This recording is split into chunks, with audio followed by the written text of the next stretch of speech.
Hello everyone, good afternoon. Welcome to the target interview YouTube channel. आज हमारे साथ है साक्षी मिश्रा, जिनका भी recently HPCL junior executive officer post पे सिलेक्शन हुआ है। तो देखते हैं उनकी जर्नी कैसी रही। Sakshi, first of all congratulations for selection in junior executive. कैसा लग रहा है? Yes sir. सर सबसे पहले तो आपको उत्कर्ष भैया को बहुत बहुत थैंक यू। आप लोगों के सपोर्ट की वजह से हम लोग यहाँ पहुंचे, क्योंकि हम लोगों ने जितने भी स्टूडेंट ने जीटी दिए थे सर, जीटी और पीआई दिए हैं, उसमें सर मोस्ट ऑफ स्टूडेंट्स के जीटी तो ऑलरेडी क्लियर हो ही चुके हैं। पीआई सर हम लोगों की खुद की सर जो बोलने का तरीका है, जो हम लोगों की ड्रेसिंग सेंस है, उस सब पे डिपेंड करता है। तो सर सब आपको बहुत बहुत धन्यवाद सर यहाँ पर सर मुझे बुलाने के लिए। आपका बैकग्राउंड क्या है? Yes. आपने बीटेक किया या डिप्लोमा? Yes sir. सर मैंने सर डिप्लोमा किया है, मेरे पास बीटेक नहीं है। ओके। अपने जीटी और इंटरव्यू का एक्सपीरियंस थोड़ा शेयर करिए। Yes sir. सर जीटी की प्रिपरेशन सर सबसे पहले तो सीबीटी देने के बाद सर मुझे सर उत्कर्ष भैया ने बताया कि अनूप सर कराते हैं जीटी, तो आप उन्हें ज्वाइन करिए। तो मैंने सर यहीं पर इसी चैनल से सर जीटी की प्रिपरेशन की, और सर सबसे अच्छी बात ये रही कि मुझे जीटी में बहुत सारे जीटी देने का मौका मिला है।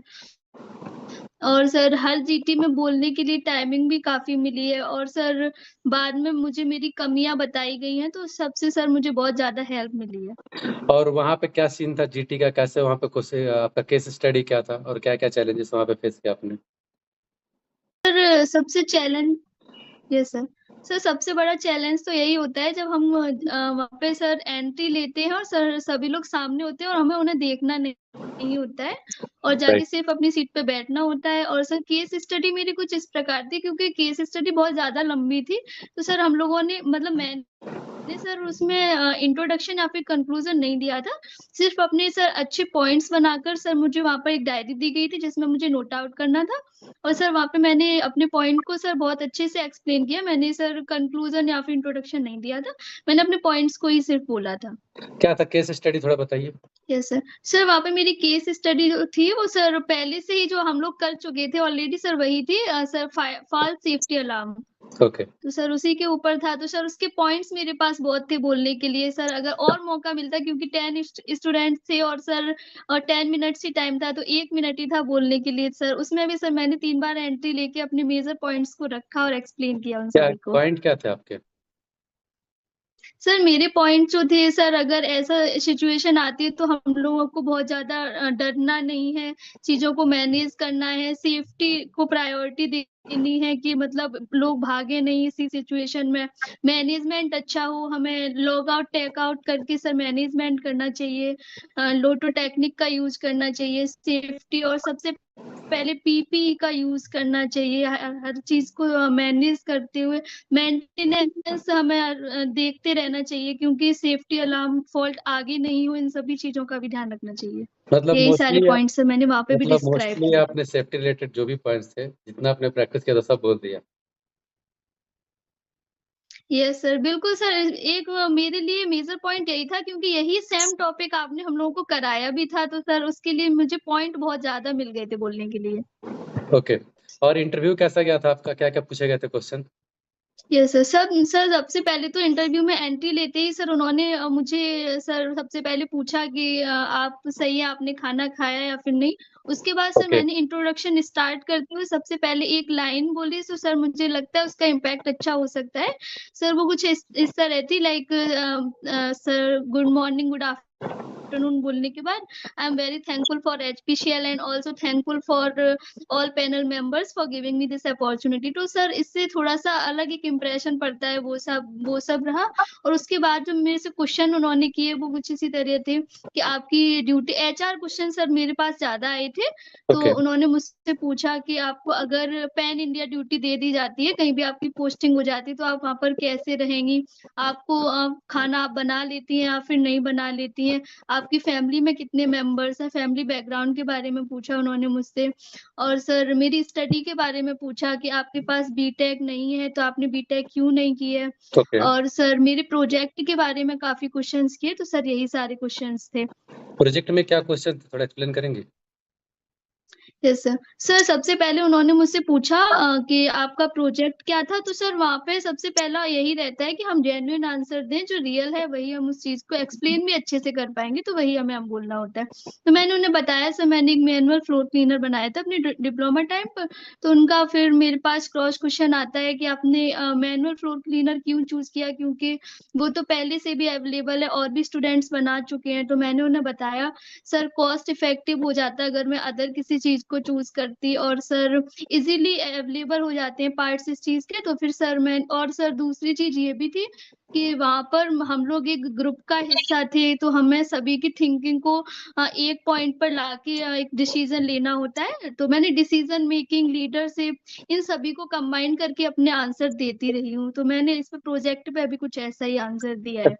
और उन्होंने प्रोजेक्ट पे ये भी मुझसे पूछा कि आपने कुछ आपके पास जैसे थर्मल से रिलेटेड भी कुछ बना सकती थी लाइक रेफ्रिजरेटर या फिर ऐसा कुछ बना सकती थी। तो मैंने उन्हें बताया कि मैम अगर मैं ऐसा कोई प्रोजेक्ट चूज़ करती भी तो बहुत ज़्यादा कॉम्प्लिकेटेड हो जाता, बहुत ज़्यादा कॉस्ट इफेक्टिव हो जाता लाइक कंप्रेशर वगैरह।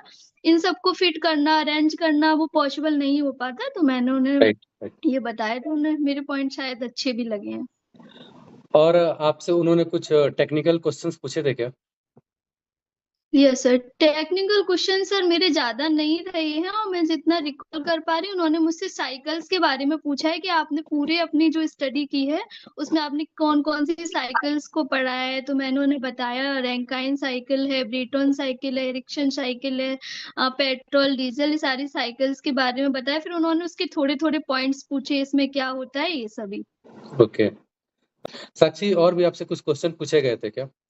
Yes sir. सर इंटरव्यू में मुझसे क्वेश्चन किया कि आपने बीटेक क्यों नहीं किया? तो राइट। मैंने उन्हें बताया सर मेरी फाइनेंशियल सिचुएशन उतनी अच्छी नहीं थी तो सर मैंने इसलिए बीटेक नहीं किया है।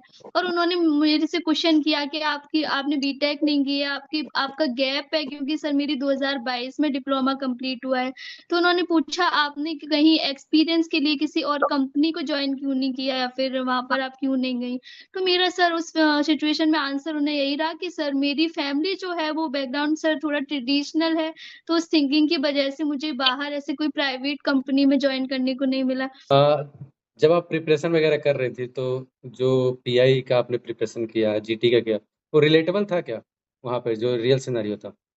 यस सर, बिल्कुल जैसे हम लोग अभी फ़ोन पर जैसे जीटी देते हैं तो सर बिल्कुल भी मतलब ये है कि मुझे बिल्कुल डर नहीं लगा वहाँ पर बिल्कुल सिचुएशन बिल्कुल मतलब कॉम्प्लिकेटेड नहीं थी। मैं ईज़िली चीज़ों को बोल पाई, मुझे बिल्कुल डर नहीं लगा वहाँ पर क्योंकि मैं यहाँ पे बहुत ज़्यादा प्रैक्टिस कर चुकी थी क्योंकि सर यहाँ पर मुझे जीटी देने के मौके बहुत ज़्यादा मिले और बोलने का भी टाइम काफ़ी मिला है और मुझे कितना मेरी कितना कमियाँ जीटी बताई गई।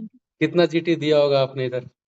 सर जीटी सर मैं जितना रिकॉल कर पाऊँ सर मैंने 20 तक जीटी तो दे ही लिए होंगे क्योंकि ओके, उत्कर्ष सर ग्रेट। ने भी कराए हैं, आपने भी कराए हैं, काफ़ी जीटी सर मुझे लगता है ऐसा सर जीटी बहुत अलग प्लेटफ़ॉर्म पे इतने मौके नहीं मिल सकते हैं मुझे लगता है। ओके, ठीक है। जो अभी प्रिपरेशन कर रहे हैं लड़के, अगर उनको कुछ सजेशन करना हो कि कैसे प्रिपरेशन करें तो आप क्या बोलेंगे? सर मैं यही बोलूँगी सर सीबीटी के लिए तो अपने आप को खुद ही प्रिपेयर करना होता है और अलग प्लेटफ़ॉर्म्स हैं वहाँ से हम अपनी टेक्निकल स्टडी पूरी कर सकते हैं नॉन टेक्निकल सब्जेक्ट को। लेकिन मेजर पॉइंट यहाँ पर एचपीसीएल में ये होता है कि हमें ओनली सीबीटी मार्क्स जो होते हैं वो फाइनल सिलेक्शन को डिसाइड नहीं करते क्योंकि ऑल स्टेजेस जो हैं वो एलिमिनेटिंग होते हैं। Like right. अगर हम जीटी नहीं अच्छे से दे पाते हैं तो जीटी से हमें निकाल दिया जाएगा, हम पीआई नहीं दे सकते हैं।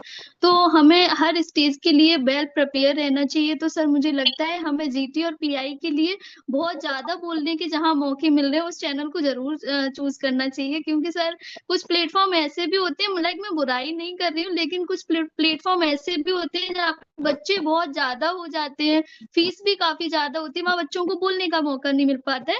लाइक अगर मेरे साथ भी बहुत स्टूडेंट थे वो इसी वजह से निकले क्योंकि मुझे लगता है कि उन्हें बोलने का मौका ज़्यादा नहीं मिला है।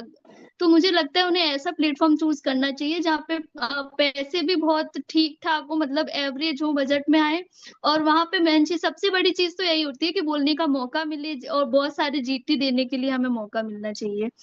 तो मुझे ग्रेट। लगता है सर यही लेकिन सब चीज़ें हमारे होनी बैच में भी चाहिए। बच्चे कम नहीं थे, 28 मेंबर थे। हम 2 ट्यूटर थे जो गाइड कर रहे थे, नॉट ट्यूटर, गाइडर ही थे, गाइड कर रहे थे। लेकिन फिर भी हमने टाइम दिया। चलिए, आपका अप्रिसिएशन के लिए थैंक यू। और मैं एंड में ये बोलूँगा सबको कि अगर आपको भी HPCL का प्रिपरेशन करना है तो प्लीज़ वीडियो को देखिए, और कुछ डाउट है तो प्लीज़ कमेंट में ज़रूर लिखिए। Thank you Sakshi and congratulations again, और all the best for your future, और होप सो जल्दी आपका समावेश हो। Thank you. Yes, sir. So I am also thankful for you and Utkarsh bhaiya. Okay, thank you.